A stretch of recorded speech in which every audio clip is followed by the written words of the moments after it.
Dakle, Balkan je vekovima bio raskrsnica između istoka i zapada, prostor susreta različitih kultura, ideologija i ekonomskih interesa, a Srbija se danas nalazi u središtu te istorijske dinamike, balansirajući upravo između težnje ka integracijama u Europsku uniju i strateške saradnje sa zemljama BRICS-a. Ova dvostruka orijentacija otvara nove prilike u trgovini, investicijama i infrastrukturnim projektima, ali istovremeno postavlja izazove u očuvanju suvereniteta i političke nezavisnosti. Odabir pravog puta i balansiranje interesa postaju ključni za stabilnu i prosperitetnu budućnost zemlje. Kome smo danas bliži, Evropskoj uniji ili BRICS-u? Šta nam donosi jedan, a šta drugi savez?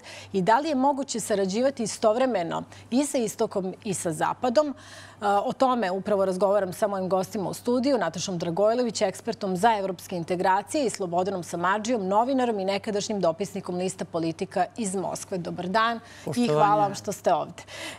Daćemo prednost dami, uprkos tome što ste stariji, ali evo i iskusniji možda u tom nekom smislu. Dakle, kada govorimo o tom putu na kom smo mi već dugo ka Evropskoj uniji, jesmo li mi na tom putu s razlogom sporo ili smo na tom putu, ali u suprotnom smeru?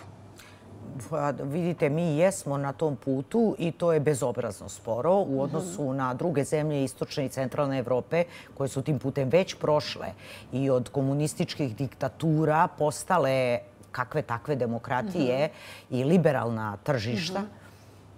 To u Srbiji jako dugo traje. Ona nije jedina zemlja kandidat sa Zapadnog Balkana u kojoj ta tranzicija od diktatorskog komunističkog režima ka demokratijama traje tako dugo. Zašto je to tako? Više je faktora i internih, ali i eksternih. Nešto je do toga kojom brzinom, kojom dinamikom sama vlada sprovodi reforme. Ne samo ova, nego sve vlade od 2000. do danas. A sa druge strane, reč je naravno i o spremnosti Evropske unije da primi nove članice. U međuvremenu svet se menja. Onaj trenutak kada je pao Berlinski zid, pa kada je bilo veliko proširenje Evropske unije, ne može da se poredi u mnogim aspektima sa današnjim vremenom, potpuno novim izazovima, sa naravno starim geopolitičkim igračima na toj šahovskoj tabli, ali sve se pomalo zakomplikovalo i sve ono što su bile neke predvidive, da kažem, varijable u toj igri geopolitičkoj i u nekom strateškom promišljanju kako da se naša zemlja pozicionira na međunarodnoj sceni i kako da na najbolji način zaštiti svoje nacionalne interese. Sada su se te varijable bitno promenile. Mnogo toga je zapravo nepredvidivo od američkog predsjednika pa nadalje. Dakle, jako je teško danas reći, kao na primjer pre 10 godina, tačno zašto identifikovati ključne prepreke, reći sve na našoj odgovornosti i ići dalje jako brzo. Dakle, ne može, to bi bilo i moje sljedeće pitanje, ali sam htjela i kratak odgovor, ne možemo da kažemo ko je kriv za to što mi idemo sporo. Možemo, jednim delom mi, jednim delom Evropska unija. Znate kako kažu, profesor je spreman kad je student spreman i onda nema greške, znate. Kažite vi, gde smo na toj, jesmo li mi na toj raskrsnici između BRICS-a i Evropske unije ili smo već negde zakoračili? Pa ne bih rekao da smo na raskrsnici iz prostog razloga što nismo ni na jednoj ni na drugoj strani u onoj meri u kojoj bi to praktično kao zemlja trebalo da budemo. Ono što je problem kod nas, to je što Evropska unija nije ona Evropska unija koja je bila kada je stvorena. Ovo je sad postala diktatorska Evropska unija, diktatorska od strane Brisela, naravno. Znači, Brisel je taj koji određuje, ne određuje London, Berlin, Pariz, Rim, šta ja znam, Madrid, nego isključivo Brisel određuje sve. I u tom slučaju ta varijanta, da tako kaže, Evropske unije se ništa ne razlikuje od onoga što su imali na istoku u vreme Sovjetskog saveza, samo što je bio odnos u ekonomskoj moći drugačiji, razumete, ali vreme je to na neki način ispeglalo. Prema tome, mi ne možemo da kažemo da Evropska unija nama danas nudi išta što mi već nismo imali. Osim para. Ne nudi nam ni pare, da se razume, sve te pare koje nam Evropska unija nudi, trostruko će da uzme od nas, kao i od svih ostalih zemalja. Tu nema niko ne daje pare za džabe. To je činjenica. Prema tome, sve te pare koje su dobili Čehoslovačka, odnosno Češka, Slovačka, Mađarska, Rumunija, sve su te pare već uveliko vraćeni i to trostruko. Mi smo 7 milijardi od 2000. Tako je. I vratit ćemo 21 milijardu. U sledećih nekoliko godina. Ja moram da vas pitam, gde ste to pročitali? Gde ste vi pročitali da to nije tako? Nemojte pitanjem na pitanje. Pa ne, ja vam samo kažem, ja tvrdim to. Ja to tvrdim. Ali gledajući druge zemlje. Da se vraća 3 puta više. Nisam rekao. Dobro, izvinjam se ako je 3 puta. Dobro, ajde neka bude 2. Ali sigurno imamo interes. Znači vi to nagađate kao na pijaci 3, 2, možda jeste. Slušajte, da li se neka zemlja usreće? Ali sigurno se slažete da to nije interes. Koja se zemlja usrećila ulaskom u Evropsku uniju od istočnih zemalja? Koja se zemlja usrećila ulaskom u Evropsku uniju? Svaka je bolja nego što je u nju ušla. Zašto? Zato što je od tada prošlo 30 godina i ekonomije u svim zemljama, tehnologija su porasle. Izvinite, gospodine, ja odgovaram na pitanja.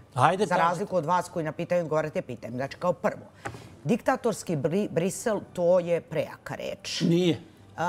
Prejaka je reč. Kao drugo, rekli ste London, Pariz, za vašu informaciju Velika Britanija, čiji je London glavni grad, nije članica Evropske unije.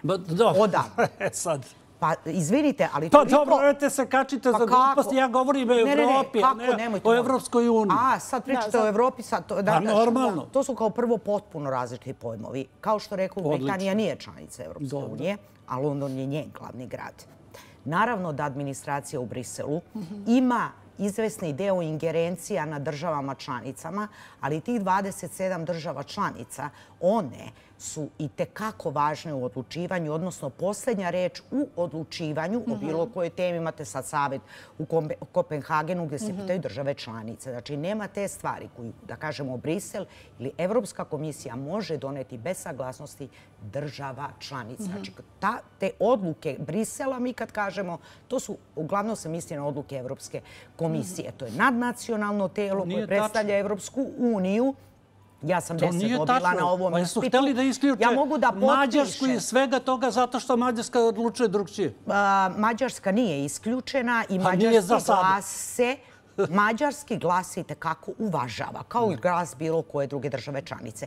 Ja mogu da potpišem da u vreme kad ste vi studirali u onoj komunističkoj Jugoslaviji, predmet evropske integracije nije postojao. Za vas je to bio truli zapad. Vi ste bili dete u to vreme i ne znate. Ja po tome znam istoriju svog fakulteta vrlo dobro i kako se ona odvijala. I sad vam kažem, to iz čega ste vi učili odavno nema praktičnu primjenu nigde u normalnom i modernom svetu. Vi pominjete Sovjetski savez, znate šta, koji se raspao u sopstvenoj propasti, razumete, i kaže čovek, odgovorno kaže, to je isto što i današnja Evropska unija i tu nema nikakve razlike. Znate u čemu je razlika? To su bile komunističke diktature koje su negirale zakone slobodnog tržišta, koje su negirale svako ljudsko pravo, individualnu slobodu, progonili političke neprijatelje, oduzimali imovinu,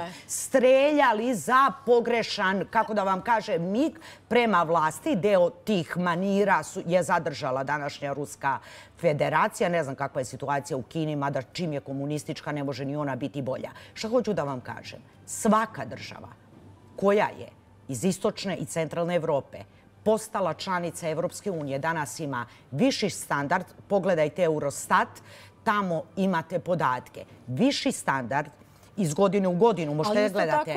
Pa i sama Evropa, za evropske zemlje zapadne imaju viši standard. Jesmo mi Englezi, jesmo mi Velika Britanija. Pa znate zašto je izašla? Zašto? Pa zato što ima Commonwealth. Ali imamo mi neki Commonwealth, da vas pitam.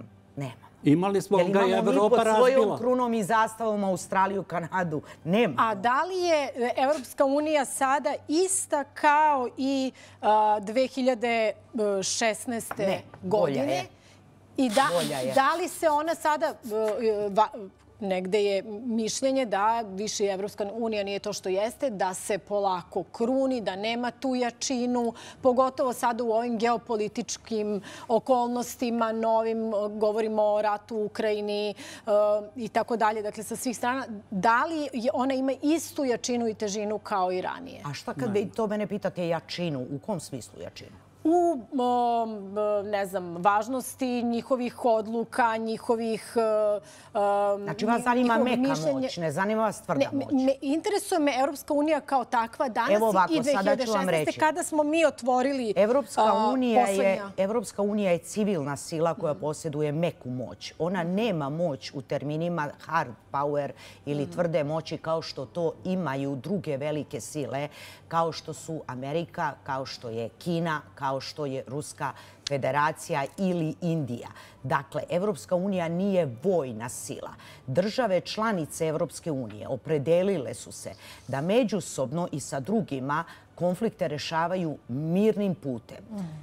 To najjače oružje u rukama Evropske unije kao meke sile jeste njena ekonomska moć. Dakle, Evropska unija je ekonomski džin, politički patuljak i vojni mrav, što ona nastoji sada da promeni u izmenjenim geopolitičkim okolnostima.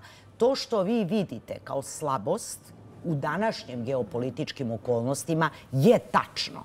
Zato što se Evropska unija nije naoružavala i spremala da vodi takvu vrstu politike na međunarodnoj sceni. Jasno mi. U tim kategorijama uglavnom se oslanja na NATO kao vojni savez i veliki deo članica Evropske unije, ne sve, jesu članice i NATO-a. I naravno na taj bezbednosni kišobran Sjedinjenih Američkih Država koji Donald Trump namerava sada malo da sklopi.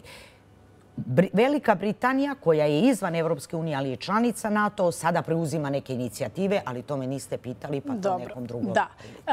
Kada kažete to diktatorski, jesam dobro, mislite li prema nama, konkretno prema našoj zemlji? Ne samo prema nama. Ne, ja vas pitam za našu zemlju, pošto ako uzmemo sve ove investicije, ako uzmemo kolika su ulaganja sredstva, recimo 160 miliona evra za podršku malim i srednjim preduzećima u oblasti zaštite životne sredine i energetske efikasnosti, EU je 2025. godine potpisala finansijski sporazum sa Srbijom u vrednosti od 325 miliona evra. Dakle, i imamo zvaničnu politiku naše zemlje. Mi idemo ka ulasku u Evropskoj uniji, mi to želimo, ali tako. Zašto mi to radimo ako su oni diktatorski nastrojeni prema nama i na šta konkretno mislite kada to kažete? Pričamo, dakle, sada samo o našoj zemlji. Ja govorim o diktatorskoj nastrojenju Evropske unije ne samo prema nama, nego u principu. Znači, u samoj Evropskoj uniji trenutno vlada vrsta diktature koja potiče iz Brisela. Nijedna odluka bez Brisela ne može da se sprovede. A pri tome, Evropska unija je danas nije više sila. Evropska unija je danas isključivo potrošač. Evropska unija nema naftu, nema industriju, nema ništa faktički, nema čak ni radnu snagu, nego mora da je uvozi sa strane. Zašto smo mi ka Evropskoj uniji? Molim? Zašto smo mi onda na putu ka? Ne, mi nismo na putu ka ovoj Evropskoj uniji. Nego? Naš je put ka Evropi, kao zajednici država, a ne ka Briselu. Tu je velika razlika. To je ono što pokušavaju oni koji smatraju da mi idemo u Evropsku uniju, što pokušavaju da zamagle. Mi nećemo u ovu Evropsku uniju da idemo. Mi hoćemo da idemo u onu Evropsku uniju koja je stvorena kada je stvorena. Razumete? Gde su sve zemlje bile jedne. Da se vrati u period posle Drugog svjetskog rata, što nažalost nikakvom mašinom... Gospođo, vi ste previše mladi da bi znali kroz šta je prolazila ova zemlja. Ova žena i ova zemlja, znate šta? Ova zemlja. Prema tome nemojte da mi pričate ono što ne znate, kroz šta niste prošli. Ja sam kroz to prošao. Dobili smo novo. Ja znam kad sam išao kao klinac. Kao tinejdžer sam išao u London sasvim normalno. Kao tinejdžer sam išao u Pariz sasvim normalno. Kao trogodišnje dete sam išao u Francusku, u Lyon na lečenje sasvim normalno. Bez plaćanja. Šta sad znači da ne možete... Išao sam u Poljsku na lečenje bez plaćanja. Čekajte. Ajde, izvolite vi, otiđite sad u Lyon na lečenje bez plaćanja. Ne možete da odete ni ovde, ne možete nigde da odete. Ali je li tako? Znači, vi mislite da je to bolje? Ja sam potpuno sigurna da neke kategorije mogu i sad. Čekaj, vi mislite da je to bolje nego što je bilo? Meni je žao vaše tužne životne priče. Nemojte vi da žalite mene, žalite vi sebe. Jer ja znam dokle sam došao. Ja nemam razloga. Osim što žalim svoju generaciju zbog učinaka te generacije vaše što je besplatno dobijala. Pa vi od te generacije živite. Mi ćemo to da platimo. Ne, mi plaćamo vaše dugove zdravične dok je vama bilo super. Trošite ono što smo mi napravili. Govorimo o poglavljima. Treba da vas je sramotno. Ne, nego vas. Jer vi trošite, ne ja. I kada govorimo o ovom najavljenom, mislim da je reč o klasteru 3, ali tako nešto najavljeno da će do kraja godine da može da se desi da bude otvoreno. Gde smo sada kada govorimo o poglavljima uopšte? Gde smo stali mi? Srbija je 3 godine, dakle, u jednoj pauzi od otvaranja poglavlja, zato što otvaranje poglavlja i klastera jeste uslovljeno ispunjavanjem kriterijuma iz domena političkih kriterijuma i vladavine prava. Tu ima nekoliko tačaka koje Srbija treba da ispuni kao preduslov koji nikakve veze sa materijom poglavlja klastera 3 nema direktne veze, ali indirektne ima, zato što ne možete da ispunite ni jednu reformu u bilo kojoj oblasti ukoliko kriterijumi vladavine prava, što je diktatorskim komunističkim režimima naravno potpuno strano, i podele vlasti, što je takođe diktatorskim komunističkim režimima potpuno strano. Gospođo, molim vas, nemojte da vređate. Ja sam komunista u duši. I bio sam član Saveza komunista dok je isti postojao. Vidi se, vidi se. Ja sam komunista u duši. Nemojte da vređate. Vidi se. Nemojte da vređate. Samo to kažem. Pa biti komunista je uvreda. Čekajte, da li vi mislite da ja treba kažem da ste vi zalažete za fašističke režime? Ne, nećemo fašista. Pa očigledno se zalažete. Zbog toga biste mogli na sudu da završite. Ne, gospođo, da li se zalažete? Ja vas pitam. Ne, to će vas pitati sudija. To ćete morati da dokažete. Dobro, odlično. Možemo da jedva čekam takvog nekog da odvedem na sud. To ćete se načekati. Vidjet ćete. Ulazimo u te... Oni koji su vas štitili više vas neće štiti. Mene je štitio samo moja pamet i moja sposobnost da radim. A vas ko štiti, to ne znam. Ajde, nećemo sad ovo da prelazi u ličnu priču. Neko mora takve kao što ste vi da nauči pamet. Da nećete da streljate možda? Ne, to komunisti rade. Ne, to ste vi radili. Kao što znam vi. Koji mi? Ajmo da nastavimo sa pričom. Demokrate američke su streljali, koliko ja znam. Zbog čega je došlo? Oni su pobili više ljudi nego komunisti, koliko ja znam. Prema najnovijem istraživanju, evo, ja sam ovde pronašla, izašlo je u dnevnim novinama, prema podacima Balkanskog barometra. Oni su radili to. Članstvo u Evropsku uniju danas podržava 38% građana Srbije, što je najmanje od trenutka kada smo uopšte potpisali one sporazume, dobili bezvizni režim i tako dalje. Zbog čega mislite da je to tako? Da li je razlog taj dugi proces u kom se mi nalazimo? Da li je razlog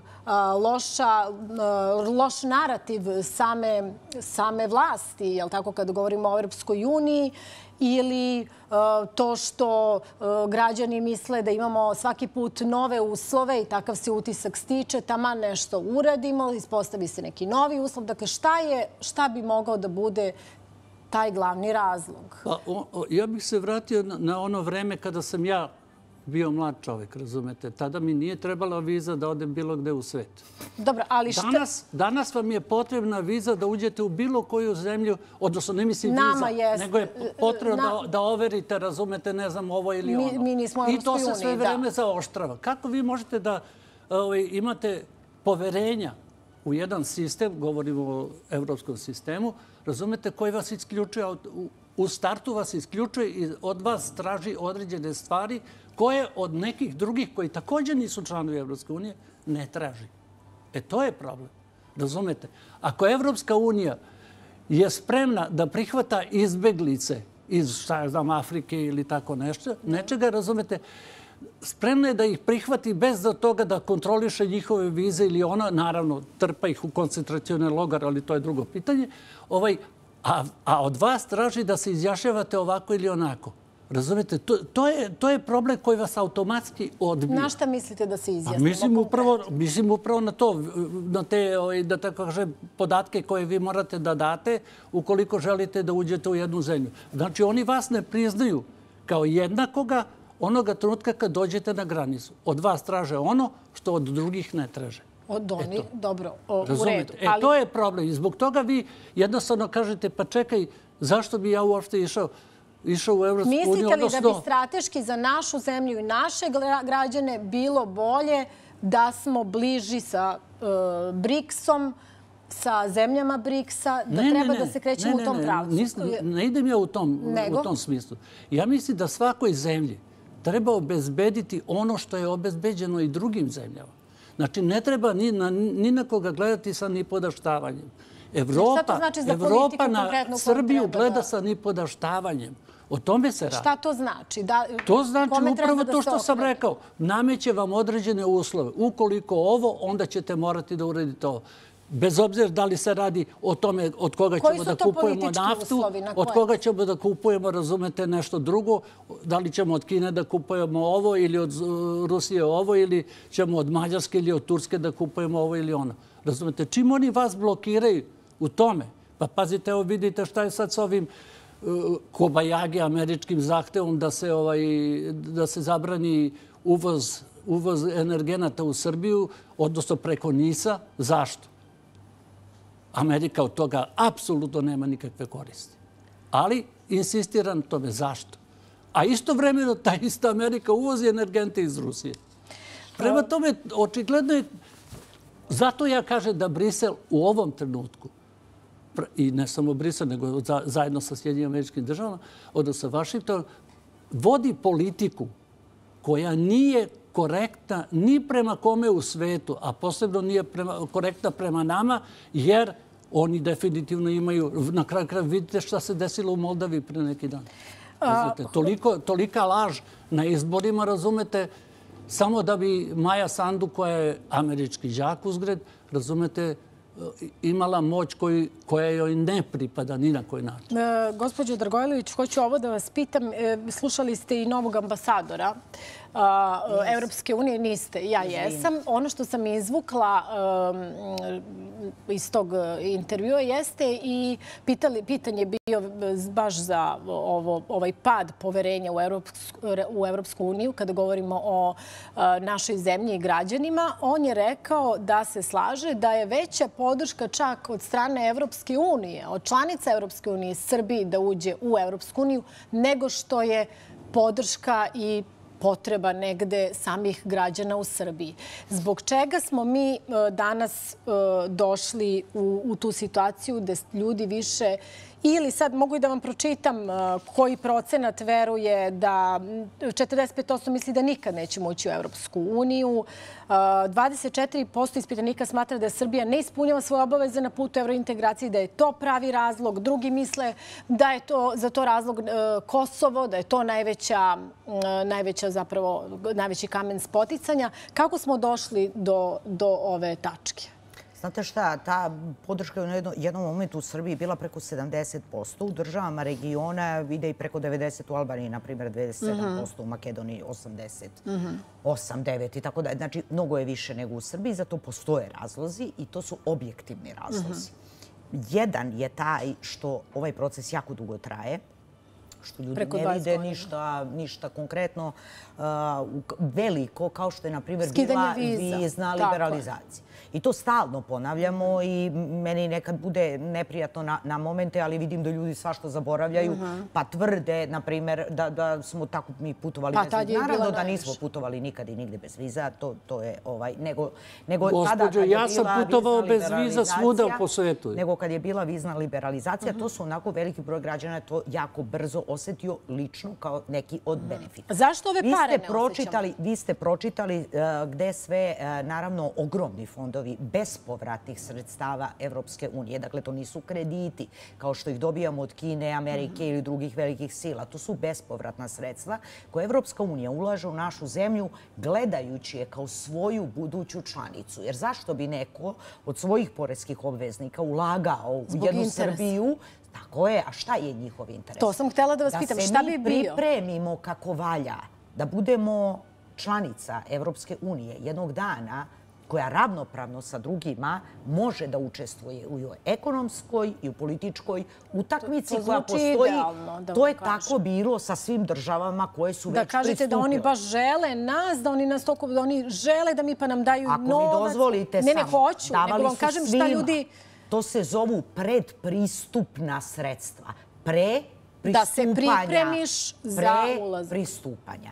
To su dobili svi i ta sredstva su 10 puta manja od onih koje dobijete kada ste članica. Srbija, zato što je još na predpristupnim fondovima, a ne na fondovima Evropske unije, kao što je Hrvatska, Mađarska, Rumunija, uzmite bilo koju drugu, gubi milijardu evra godišnje. Zamislite koji je to raspon u odnosu na ovo što ste vi sada pročitali, što isto nisu zanemarljiva sredstva. Znate li koliki je samo IPARD fond namenjen srpskoj poljoprivredi? Pitajte me da li smo mi povukli sva ta sredstva. Nismo. Da li su procedure zahtevne? Jesu. Znate ko su najveći dobitnici budućeg članstva Srbije u Evropskoj uniji? Poljoprivrednici. Poljski poljoprivrednici su, na primjer, ubedljivo najveći dobitnici. Britanija je između ostalog izašla i zbog toga što 2/3 budžeta Evropske unije ide na poljoprivredu. A Britanija nije poljoprivredna zemlja. A zašto toga nisu građani onda svesni? Jesu. Vi kad pričate sa mladim ljudima, evo ja dolazim iz Brankovine, recimo, gde provodim mnogo vremena. To je malo selo blizu Valjeva, na 10 minuta od Valjeva. Puno obdanište, puno osnovna škola i mladi ljudi koji na 10 minuta od, ajde recimo, grada srednje veličine žele da ostanu da žive tu. Oni bolje od mene znaju procedure, kako se povlače evropska sredstva, znaju kome da se obrate, znaju šta radi Ministarstvo poljoprivrede, koje su to subvencije, kako se dobijaju bespovratna sredstva Evropske unije i znaju da ih koriste. Da li se to dešava u dovoljnoj meri? Ne. Stigle su potpuno nove generacije koje na svu sreću ne čitaju politiku, niti znaju kako ta novina izgleda. Mislite da bi istraživanje bilo drugačije? Nego se informišu na druge načine. I sada dolaze generacije koje su mnogo zahtevne, i svaka im čast na tome, i oni mere svaku stvar mnogo drugačije i po različitijim kriterijumima od onih koje je, na primjer, naša ovim prethodnim, ne treba ni govoriti. To su generacije koje su propastile 5 država u kojima su živele, od kojih im je ta u koju se kunu izgorela na zgarištu te propasti potpuno i u krvi se ugušila.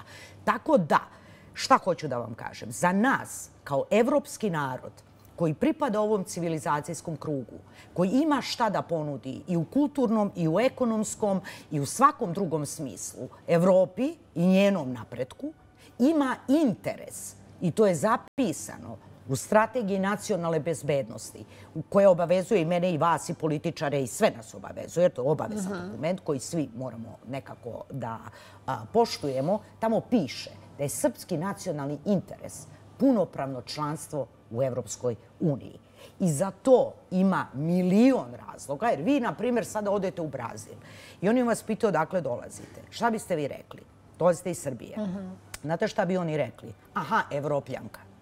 Vi ste Evropljanka, kao što sam i ja. Da, i ne trebaju nam oni da nam to kažu, treba mi toga da budemo svesni. Mi treba da budemo svesni, ne treba niko na to da nas podsjeća. Tako je. A utoliko je ovo što sam sada rekla moj odgovor vama o BRICS-u. Ako vi osjećate kao Evropljanka da ste bliži u makom smislu Kini, Indiji, Brazilu, onda ništa. Ali ja mislim da niste. Uhvatila sam se za ovo istraživanje gde kaže baš to, da su sada u ovom trenutku, u ovim okolnostima građani bliži. Nisu građani bliži tome. Ne kažem da je relevantno istraživanje što god, ali uhvatili smo se. Kaže ovako, čak 59% građana Srbije prema ovom istraživanju ima najveće poverenje u Rusiju, 57% u Kinu, 45% građana misli da naša zemlja nikad neće ući u Europsku uniju. Pored svega ovoga što ste vi rekli i ja pročitala, razumete? Ali kakvo poverenje u Rusiju, zbog čega ima poverenje? Evo, mi smo sad ovdje se skupili da o tome pričamo. Ali šta ste pitali, koje poverenje? Ja znam, na primjer, da je tačan podatak da više poverenja imaju u rusko zdravstvo ili u kinesku medicinu, alternativnu, nego nešto drugo. Moramo da završim. Probila sam sve živo. Vi ste počeli, vama ću da dam, ali bukvalno rečenicu za kraj. Mislite li da možemo da ostanemo, da je to održivo na ovom balansiranju između BRICS-a i Evropske unije? Da se razumemo. Da je to pravi put u stvari. Evropska unija nama ne nudi ono što bi trebalo da nam ponudi. To je činjenica. BRICS nam ne nudi ništa osim članstva u jednoj organizaciji koja je definitivno ekonomski jača. Prema tome, birat ćemo onako kako nam bude potrebno u određenom trenutku. Hvala vam. Izbacila bi samo jedan deo iz emisije, ali ostalo je bilo, što se mene tiče, u redu. Mnogo vam hvala što ste bili danas naši gosti. Hvala i vama.